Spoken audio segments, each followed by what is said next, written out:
Good morning student. आज हम षष्ठी तत्पुरुष समास करेंगे। जैसे कि आज तक हमने जितने भी समास किए थे उन सभी समास में क्या था कि हमारे पास कुछ एक प्रॉपर शब्द होते थे कि उन शब्दों को देखकर हम पहचान लेते थे कि ये समास कौन सा है।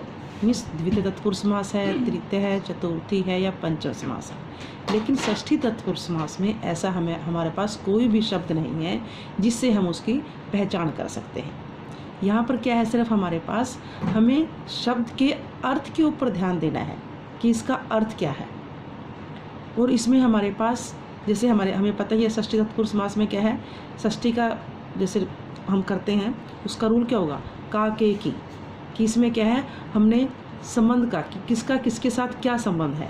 जैसे राम के, सीता की, इसमें हमने कि किसका किसके साथ संबंध हो रहा है उसके ऊपर ध्यान देना है।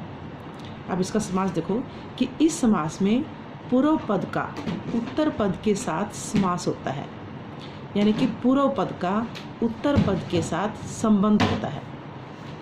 कि जो हमारे पास समास में पूर्व पद और उत्तर पद दो पद होते हैं कि पूर्व पद का उत्तर पद के साथ संबंध लिंक जुड़ा होता है, वही हमारे पास षष्ठी तत्पुरुष समास है।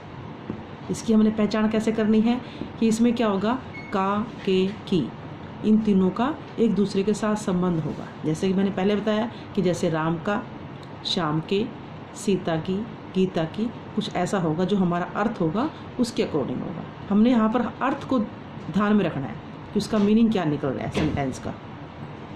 अब इसमें क्या है, हमारे पास पूर्व पद में इसके षष्ठी विभक्ति लगी होगी। हमने पहचान क्या करना है, जो भी हमारे पास मीन्स अगर विग्रह है, विग्रह से हमने उसको समस्त पद करना है, तो जो हमारे पास क्या है पूर्व पद में षष्ठी विभक्ति लगी होगी।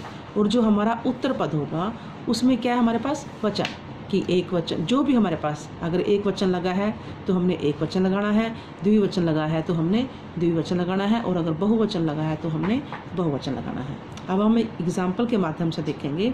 मैं आपको यहाँ पर एग्जाम्पल दे रही हूँ कि पुल्लिंग का, स्त्रीलिंग का और नपुंसकलिंग का। देखो जैसे सबसे पहले एग्जाम्पल क्या है, हमारे पास राज्ञ है, पुरुष है। इसका मीनिंग क्या है, राजा का सेवक।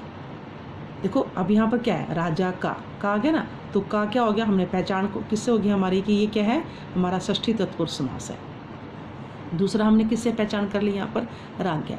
राज्ञा में यहाँ पर क्या है, ये कौन सी विभक्ति लगी है, षष्ठी विभक्ति लग रही है, ठीक है ना। अब हम इसका कैसे करेंगे समास, विग्रह कैसे करेंगे, इसको विग्रह किया है तो हम इसका समास पद कैसे करेंगे।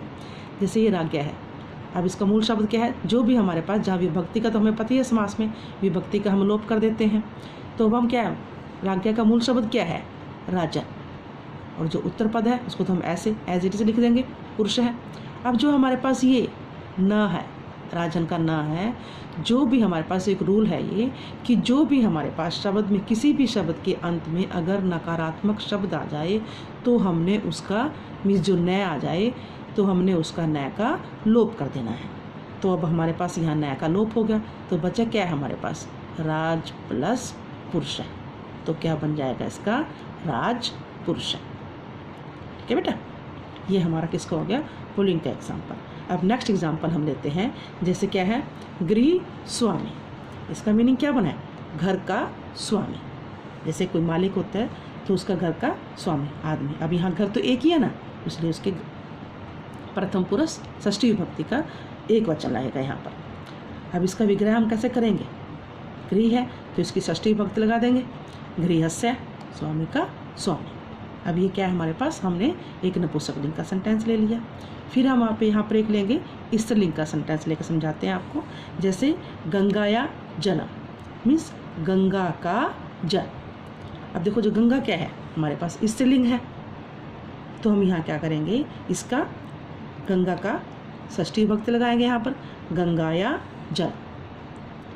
नेक्स्ट है बेटा आपके पास, अब जैसे हमने एक वचन, द्विवचन, बहुवचन, अब हम क्या करेंगे, जैसे इंद्रिय है, निग्रह। अब यहाँ पर हम आपको बहुवचन का एग्जाम्पल लेकर समझाते हैं आपको। अब इंद्रिय क्या है, जैसे हमारी 5 सेंस ऑर्गन्स हमने पढ़ रखे हैं ना, तो इंद्रिय तो हमारी बहुवचन में आ गई, 5 होगी। तो यहाँ पर क्या है, हमने इंद्रियों का दमन करना है। इसका मीनिंग क्या हो गया, इंद्रियों का दमन। अब ये क्या है, इंद्रिय हमारी बहुवचन में आ गई, तो हमने क्या करना है, इंद्रियों का बहुवचन लेना है। जैसे इंद्रियाणाम निग्रह। तो ये हमारा सेंटेंस किसका बन गया है? बहुवचन का। अब एक एग्जाम्पल और लेते हैं हम लोग, जैसे अश्वस्य घास है, मीन्स घोड़े का घास। अब हमने यहाँ से षष्ठी विभक्ति का लोप कर दिया, तो क्या बचा ये हमारे पास? अशव, और पीछे क्या है? घास। तो क्या बन जाएगा ये हमारा ये समस्त पद? अशव घास है। नेक्स्ट एग्जाम्पल देखो बेटा, अब आपके पास क्या है?